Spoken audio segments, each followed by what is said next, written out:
Hola, soy la Basmati de nuevo con vosotros hoy para contaros un ingeniero español que ha sido absolutamente ninguneado. ¿Qué digo yo? El peor ninguneo que hay es el olvido.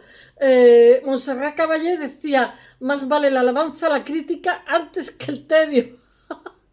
Siempre lo recuerdo, ¿no? Cuando alguien ignoras a alguien, bueno, eso es simplemente invisible.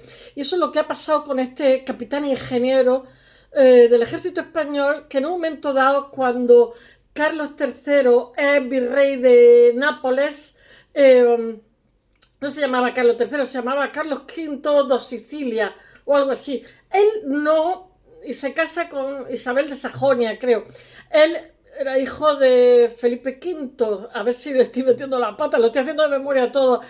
Él no iba a ser rey porque era el tercero en la línea de sucesión, pero una serie de avatares que no os voy a contar porque si no esto se hace un poco largo, hizo que al final fuera rey. Decían que el mejor alcalde de Madrid y tal. Bueno, el hecho real es que, ay, me mandan publicidad, es que este rey nuestro pues estaba en Nápoles, virrey de Nápoles, y ahí por los siglos de los siglos, amén. Nápoles, toda esta zona, Sicilia, toda esta zona había sido la perla del Mediterráneo porque ahí ha habido de todo. Yo qué sé, fenicios, romanos, no, los romanos obviamente, ¿no? Pero quiero deciros, normando, había sido la Magna Grecia, bueno, después fue árabe. Hay unas mezclas como en Andalucía, morenos con los ojos muy claros, cosas así, la mezcla muy bonita, ¿no? Aparte de todo, tiene un carácter maravilloso, toda esa zona tiene un carácter fantástico. Pero bueno, era español, y entonces, claro, como se había descubierto América, pues ya lo que importaba era el Atlántico, ya el Mediterráneo, como que nada. Y entonces fue yendo a menos, aquello era de un grandísimo esplendor, fue a menos cuando llegó nuestro Carlos III allí. Y lo que ocurre es que quería hacerse un pisito, quería hacerse un palacio. Ya os lo he contado en otra ocasión, pero hoy os lo voy a contar un poco mejor porque pienso que esta historia es digna de ser sabida. Bueno, el hecho real es que pues pidió un ingeniero a Madrid y tal, le mandaron a este chico que tenía como 36 años y era bastante competente, era capitán, etcétera. Después se jubiló de mariscal o no sé qué, pero bueno, le habían votado, que dicen en América. Y justamente porque fue una persona valiosísima, trabajadora, con muchísimas iniciativas, y fue realmente la que descubrió Herculano, Pompeya, etcétera, etcétera. Y se ha borrado del mapa. Porque después vinieron otros envidiosos detrás y lo borraron, se encargaron de borrarlo. Ya sabéis que como destacáis mucho, es peor que si hacéis las cosas más, que si fracasáis, porque una persona que destaque hay que ir a por ella, y a por este fueron. Bueno, este señor, el caso Carlos III, vamos a ver si os cuento así la síntesis de la película que os voy a contar ahora. Llama al ingeniero que se quiere construir un palacio y sobre lo que era el antiguo Herculano, y dice el ingeniero, pues, ¿y si le echamos un vistazo aquí y tal? Porque ya con anterioridad un duque o un conde había hecho un destrozo tremendo para hacer una especie de salida del agua, no sé qué. Bueno, dice, bueno, échale un vistazo. Y este se quedó totalmente deslumbrado y había toneladas ¿cómo se llama? De ceniza que se habían solidificado pues durante 1500 años, para que os hagáis una idea. Aquello no se veía nada, ¿no? Él quería construirse el palacio allí. Entonces muy astuto él, solamente con dos personas más, él y dos personas más, pues se dedicaron a inspeccionar y a escarbar y tal, y sacaron maravillas, sacaron esculturas, sacaron tal, y se las enseñaron al rey. Bueno, el caso es que hicieron cosas y tantas cosas maravillosas sacaron que el rey, 10 años después, el rey se estaba haciendo el palacio, tenía 700 obreros. 10 años después financió, gracias al duque de Sala, financió, digamos, el que se hiciera un yacimiento y se fueran descubriendo cosas. Entonces sacó a la luz montones de ciudades. Ahora os lo contaré un poquito mejor. No, Herculano, Pompeya y tal. Pero él pensaba que estaba en Civitas, que era donde Plinio el Viejo murió. Plinio el Viejo tenía asma, no murió por la lava, murió por respirar, porque estaba buscando un amigo suyo para salvarlo, porque claro, ahí estaban los barcos y los botes, estaban ahí overbooking para salir de allí. Entonces, lo que pasa es que cuando un volcán explota, pues hay emanaciones de azufre, en fin, emanaciones muy tóxicas. Y él, de respirar eso, murió, Plinio el Viejo. Y entonces, me parece que es Plinio el Joven el que lo cuenta. Y entonces él estaba convencido que estaba en ese puerto. Y estaba buscando esa ciudad. Pero de pronto vio, ¿cómo se llama? Pompeiano Augusta, o sea, Pompeya de Augusto, o sea, y ya dijo, pues esto no es Civita, esto es Pompeya, o sea, y claro, lo que ha pasado, también había un italiano, que no me acuerdo cómo se llama, no me acuerdo de todo, que lo que hizo fue sacar moldes, porque muchos de los cuerpos que estaban incandescentes dejaron agujeros en el suelo, ¿no? Y entonces lo que hizo fue, que eso se hace también mucho en arqueología, dicen que realmente la arqueología nació aquí, no lo sé, pero trabajó de arqueólogo, aquí este ingeniero, como le pasó a Luis Siret en Almería cuando vino a hacer el ferrocarril. De ingeniero acabó siendo, bueno, los millares, el Algar, en fin, allí de todo. Acabó siendo, ¿cómo se llama? Arqueólogo de trabajo y de hobby ingeniería, que se pagaba así lo otro. Bueno, voy a ver si os lo cuento. Bueno, este señor no le acabo de contar la historia. En la segunda vez, que ya tenía 46 años, ya contaba, no contaba con 700, el rey le pagó el yacimiento, pero ya contaba con 10-15 personas y contaba también con un suizo que me parece que era ingeniero y otro ingeniero español. Entonces hubo muy mal rollito ahí, porque ya os podéis imaginar, porque eso iba mal y lo que estaban descubriendo eran maravillas, pero auténticas maravillas, de frescos, de esculturas, de todo. Y porque claro, aquello era una urbanización de lujo, y entonces mostraba sin aspaviento lo que había sido las semillas, pasó como la arena del desierto, sepultó, hizo como si fuera una fiambrera, sepultó y mantuvo protegido de la lluvia, de la humedad y tal, todo lo que fueron los vestigios. Claro, han salido a la luz unos frescos que, como os conté, lo mismo que ahora cuando se hacen frescos, se hacen 3 capas, la Richardson en Aquino, cuando Pompeya se hacían 6 capas, el doble, y eso ha hecho que se mantenga en el tiempo. Esos frescos, yo vengo de arte, que creo que lo he dicho un millón de veces, esos frescos, una vez terminados, era como si vosotros le hubierais hecho un agujero en medio. La cal había absorbido toda la pintura y todo el dibujo entero, que lo tienen también en Perú, la técnica de la cal. Quiero deciros que ese proceso tan tedioso y tan complicado algunas veces, al final hace que después de 1500 años los frescos estén intactos, entre otras cosas porque a lo mejor no han tenido restauradores. Que Dios me perdone. Que le meten resina y cosas de estas.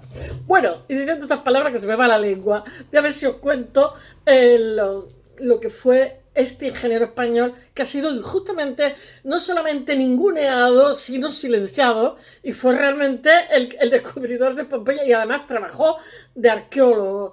Y después, en un momento determinado, quiso seguir haciendo, digamos, campaña, porque bueno, necesitaba parné para pagar obreros, etcétera, etcétera. Y la corte, con sus intrigas, como que lo jubilaron y metieron a otro. Pero es que después de ese otro, que también lo ninguneó, vino el alemán, que también lo ninguneó. Conclusión, muerto y enterrado, como si no hubiera existido, y estuvo trabajando años como un fiera ahí para sacar a la luz esto. Solamente decir una cosa, cuando el rey Carlos III fue hecho rey, que él no esperaba para nada, él pensaba toda su vida, había estado 25 años allí en Nápoles, y bueno, entonces se llevó todas sus cosas, que eran muchas, pero no se llevó lo que habían hallado. Eso es muy español, porque además lo dijo textualmente, y hay palabras grabadas diciendo, estas cosas tan hermosas tienen que estar donde se han hallado, que es aquí. Yo no quiero llevarme eso a España. Entonces, ¿qué es lo que hizo? Mandó que hicieran moldes de esas esculturas maravillosas que se habían encontrado. Bien por ti, Carlos III. Bueno, ya a ver si os lo cuento. Esto un poquito. Lo he titulado Roque Joaquín de Alcubierre, el ingeniero español que descubrió las ciudades sepultadas. ¡Ah! Publicidad. Por el Vesubio. Bueno, Heinrich Schliemann Arthur Evans, Hiram Bingham, Leonard Bulley, Howard Carter, etcétera, etcétera, etcétera, son algunos de los personajes que por su descubrimiento los tenemos en la historia. Descubrimientos arqueológicos han logrado entrar de lleno en la historia porque, como diría Humberto Eco, es un logro que un lingüista se ha conocido, un lingüista medievalista. Pues esto igual, es un logro que un arqueólogo pasa a la historia. Se siguen recordando sus hazañas, se les menciona en los colegios y hasta se les dedican biografías, calles, documentales, novelas y películas en las que se narran las vicisitudes de su vida tan novelesca que a saber si será verdad o no. Pero otros, unos cardan la lana y otros, como unos tienen la fama, unos cardan la lana y otros tienen la fama. Pues bueno, el pobretico nuestro cardó la lana, pero no tuvo la fama, se le ha recuperado ahora. Como 500, no, 300, casi 400 años después, 300 y pico. Bueno, porque había nacido en 1702. 300 añillos y 327 años. Bueno, pero otros nombres importantes son obviados. Tras descubrirlo en el siglo XVIII, este aragonés convenció a Carlos III, entonces rey de Nápoles, de comenzar la que sería la primera misión arqueológica de la historia. Sí, que lo fue, es que lo fue. Lo que pasa es que Carlos III tenía también una vena loca, o sea, todo lo que iban encontrando decía que a cuál de todos le parecía más bonito. Bueno, es que, mirad, la semana pasada se me han encontrado cosas, aquellos que no se lo acaban, es que es el esplendor del Imperio Romano sin tapujos, porque claro, las cosas que nos encontramos del Imperio Romano, yo que sé, el Coliseo, no sé qué, tal, pues han pasado en el medievo, han pasado pues muchos siglos, y claro, pues han robado, quitado, qué sé, pero esto no, esto solamente tenía cenizas y no hemos encontrado tal cual las casas. Y claro, es un esplendor, o sea, estamos todos con la boca abierta, porque es que no paran de encontrar. Y eso que se les ha caído, que la Segunda Guerra Mundial hubo bombardeos también por ahí. O sea, es un milagro, vamos. Bueno, los descubrimientos de Pompeya es una ciudad de las que quedó congelada en el tiempo, tras ser sepultada bajo una lluvia de sedimentos, casi todo ceniza. Ceniza que por lo visto ha absorbido muy bien la humedad y, bueno, sedimentos volcánicos tras la erupción de lo que fue el Vesubio, una erupción apocalíptica. Y lo que pasa es que no deja de sorprender a los arqueólogos porque es que vamos a descubrimientos, si no por día, por semana. Os voy a decir una cosa, del orden entre 30.000 y 35.000 personas visitan diariamente esa zona, turistas, para que os hagáis una idea solamente aproximada de la repercusión que tiene eso. A finales del mes de febrero, el equipo de expertos que trabaja en el yacimiento anunció el hallazgo increíble del fresco dedicado al dios Dionisio. O sea, ahora en la célebre Villa de los Misterios, ubicada en la parte central de lo que es la ruina de la antigua ciudad Pompeya. Bueno, durante los últimos años lo que pasa es que se ha ido recuperando estancias, objetos que narran la historia de esta urbe, la cual, al igual que que la otra víctima, Herculano, hay más, porque es que Herculano y Pompeya como que no las sabemos bien, pero hay más son menos conocidas, pero también el volcán las dejó liquidadas. Bueno, fue condenado al olvido bajo las implacables cenizas del volcán y tendría que pasar más de 1500 años para que las ruinas de estas dos ciudades excepcionales fueran devueltas a la historia gracias a un español que es, bien por él, Roque Joaquín de Alcubierre, capitán ingeniero, que le dio por desenterrar los vestigios. Eso levantó plano, hizo mapas, bueno. Sin embargo, y todo fue porque se encontró, porque mirad, los ingenieros en esta época, en el 17, eran los que construían, porque los arquitectos llevaban un jefe de obra y ellos eran más artistas, cosa que han perdido, espero que no me diga ninguno. Eran más artistas, eran más de decorar, más de la distribución espacial, que es una de las bases hoy día de lo que es ¿cómo se llama? El arte, ¿no? Desde el principio del siglo XX, la luz y la distribución espacial son los soportes del arte actuales, por eso están tan de moda los arquitectos. Yo creo que mucha gente no lo sabe, todavía se cree que estamos por el óleo, la escultura o yo qué sé.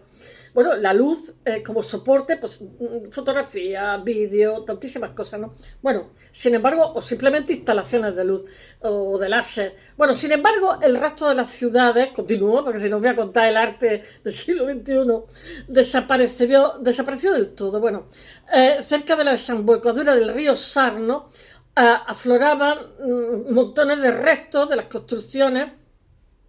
Ya sé lo que os quería decir. Que este hombre era ingeniero y le iba a construir el pisito al virrey de Nápoles, que no pensaba ser jamás rey. Y resulta que se encontró unos muros, ¿cómo se llama? Creo que le llaman tapial o, ¿cómo se llama? Muro de aguante, no, tiene un nombre así. Bueno, y se dio cuenta que ahí había tomate frito de chupito, y entonces dijo, esto es importante. Entonces fue y siguió con 3 obreros más que lo que le dejó el virrey. Fueron allí apañando y sacando cosas y se dio cuenta que eso ahí había algo importante. Bueno, sigo con Pompeya, que si no os cuento otras cosas. Bueno, Pompeya, aunque la gente pensaba que se trataba de Estavia, que era una de las ciudades menores que también fueron borradas del mapa, es que me parece Stevia en vez de Estavia, por culpa del volcán, sería en esa zona conocida como la Quivita, donde el arquitecto Domenico Fontana recibió, esto con anterioridad, el encargo de abrir un canal para llevar las aguas del Sarno tierra adentro. Ese no miró, ese destrozó lo que le dio la gana. Durante los trabajos Fontana se topó con muchísimos mármoles, paredes pintadas, pero el duque del Sarno, quien había encargado las obras, le dijo que ignoraba los hallazgos. Pero aquí llegamos los españoles, que somos más sensibles, y tanto que dicen los italianos. Bueno, el caso que el hombre siguió con la obra, porque claro, a fin de cuentas, ellos tienen jefe, estos ingenieros. Siguió con las obras para el canal y destrozó lo que hizo falta.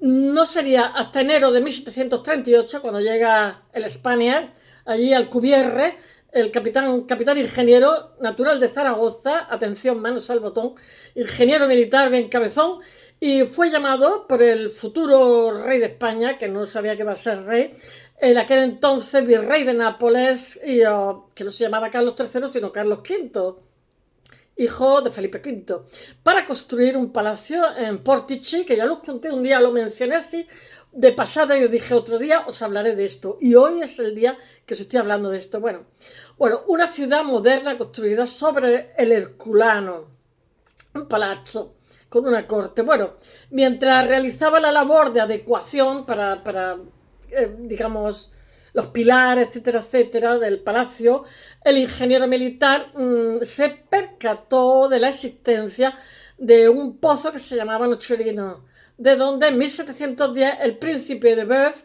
había extraído las primeras esculturas procedentes de aquella, estaba enterrada, de aquella ciudad durante el pasado invierno del virreinato austríaco en Nápoles. Entonces, es que mirar, Nápoles en ese momento, ya el Mediterráneo, ya Castilla y Aragón ya miraban, o sea, Hispania ya miraba al Atlántico y miraba a América, porque había un potencial grande, ¿no? Entonces ya como el Mediterráneo se había quedado ahí un poco, entre que estaban los turcos, los sarracenos, los no sé qué, pues este era un sitio conflictivo y como que no.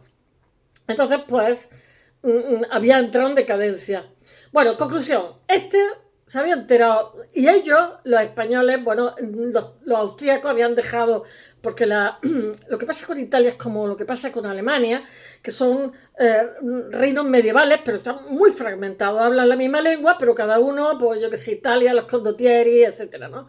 Y entonces los austríacos estaban antes en Nápoles, pero ahora estaban los españoles, y había un periodo de sosiego, tranquilidad, ¿no? Con lo cual podían hacer lo que quisieran. Bueno, conclusión, que aquí el amigo, el ingeniero, decidió bajar al pozo, dice él, porque tiene un cuaderno de campo, tiene un diario, o sea, está perfectamente ilustrado, cada paso que van dando, día a día escribe, etcétera. Bueno, dice, habiendo encontrado en efecto una porción de muro antiguo, es lo que he dicho, un tapial, con revestimiento rojo, encontramos jaspes variados, trocitos de metal y otras cosas. Ya se le metió el gusanillo de la arqueología. Total, que el ingeniero presenta todos estos descubrimientos a Carlos III pidiéndole permiso, por favor, para hacer un yacimiento ahí, para destinar las tareas de excavación a 4 de los 700 ingenieros que tenía, porque él a la vez, digamos, hacía dos trabajos. Por un lado dirigía el palacio y por otro lado desenterraba lo que había ahí, que le parecía interesantísimo. Y el rey le deja 4 obreros que trabajan para el Real Sitio y las cosas de los que estaban trabajando para el Pórtice. Bueno, conclusión, y además las cosas que le trajeron, el otro se le pusieron los ojos, que para qué. Tuvieron buen criterio. Bueno, para encontrar una escultura de mármol maravillosa, que además le encantó a Carlos III y le dio, digamos, más cancha para que siguiera.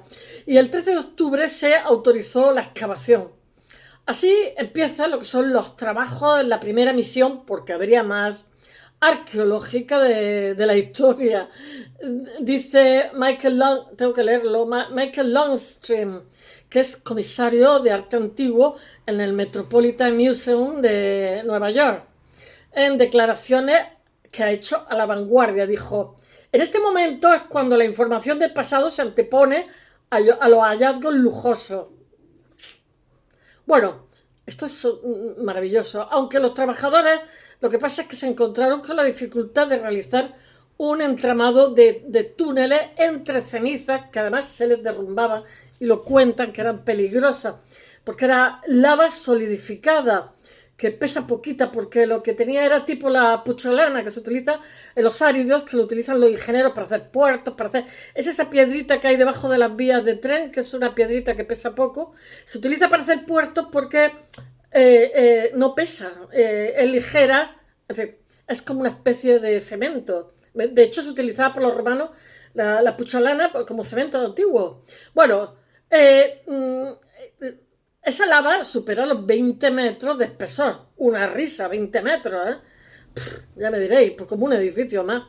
Pero así todo logran sacar a la luz el teatro, pinturas, murales, sacan viviendas, todavía siguen sacando, para que os hagáis una idea. Bueno, dice Martina Almagro Gorbea, se ha escrito un libro este señor, La arqueología en la política, cultura en la corona de España en el siglo XVIII, dice: las excavaciones del Herculano, al contrario de lo que manifestó Winkelmann, que criticó el trabajo de los españoles, quítate tú para ponerme yo, o sea, yo soy mejor nada más que porque soy alemán. Así vamos por la vida. En sus informes se llevaron a cabo con el mayor cuidado y la aplicación de los mejores medios de la época que la época ofrecía, que era levantamientos diarios, o sea, cuadernos de campo, estaban a pie de obra, planta de los edificios, además de ensayar, hicieron mapas, hicieron planos, hicieron de todo. Además de ensayar diversos sistemas de excavación y extracción de las piezas más delicadas, y por último, la creación de un museo específico para su conservación, que encima el futuro rey de España no se llevó cosas. Dijo: esto se ha hallado aquí, esto tiene que estar aquí. En 1748 comenzaría, sin saberlo, las excavaciones de Pompeya, pues creía que estaban en Estavia, como os he dicho, el puerto donde murió Plinio el Viejo, como he dicho, que era asmático, respiró todos los gases que venían del Vesubio, y le dio. Si hubiera sido yo, mejor también me hubiera dado. Bueno, pues yo soy asmática de vez en cuando, no siempre. Escribe el ingeniero militar en su diario, sin saber aún que la ciudad que estaba era Pompeya. Lo que pasa es que se va a encontrar una placa donde pone Pompeya. No sé si pone Pompeya no me acuerdo.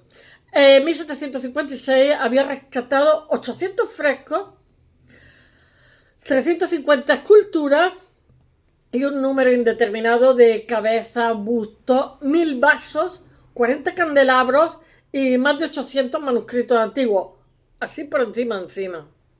O sea, yo creo que este es el primer arqueólogo conocido. Dice: el 2 de abril de 1748 se estableció el trabajo de una nueva excavación pasando la Torre de la la Torre Annunciata, en el paraje que llaman La Quivita, en las inmediaciones del río Sarno.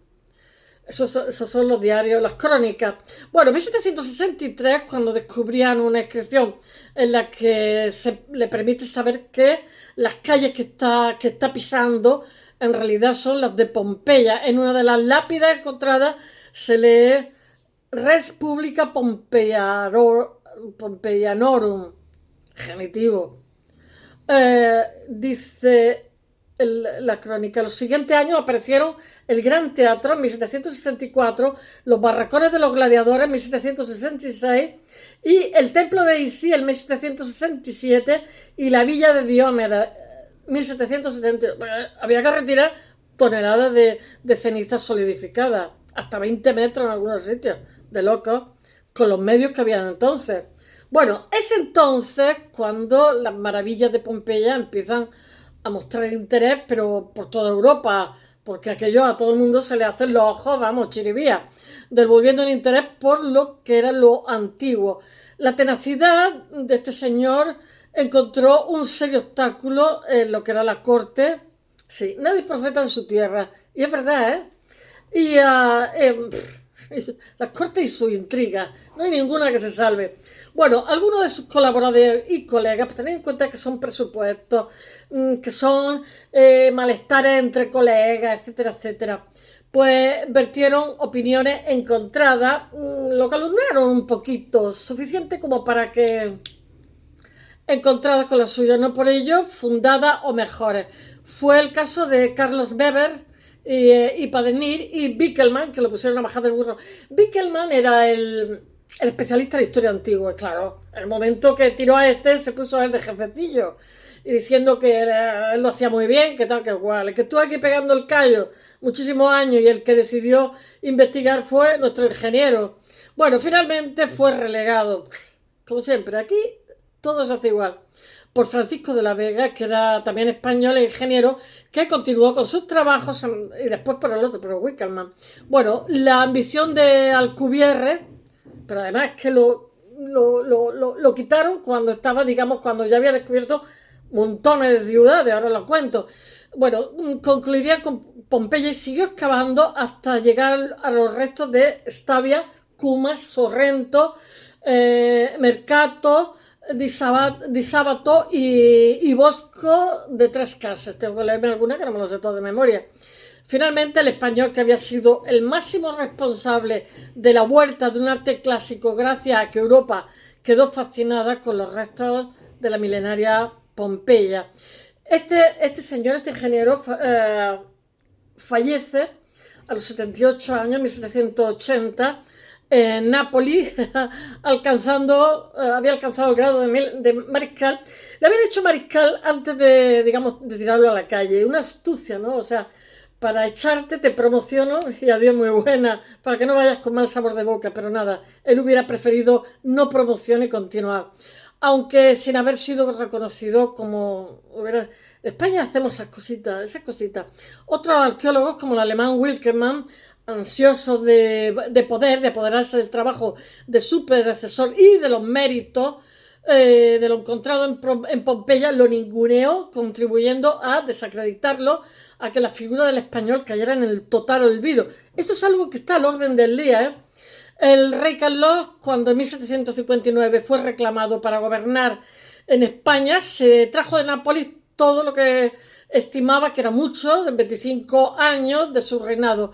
Se vino con algún mosaico y realizó algún regalo de estado que hoy se conservan en el Museo Arqueológico Nacional, pero las esculturas maravillosas descubiertas, que eran las piezas más estimadas porque estaban muy bien conservadas, encargó de hacer un museo, encargó de hacer moldes y también un museo allí. Hizo moldes y los moldes se los llevó a España, porque aquella era en verdad patrimonio de los napolitanos y allí era donde tenían que seguir. Bueno, espero que os haya gustado y hasta mañana. Bye.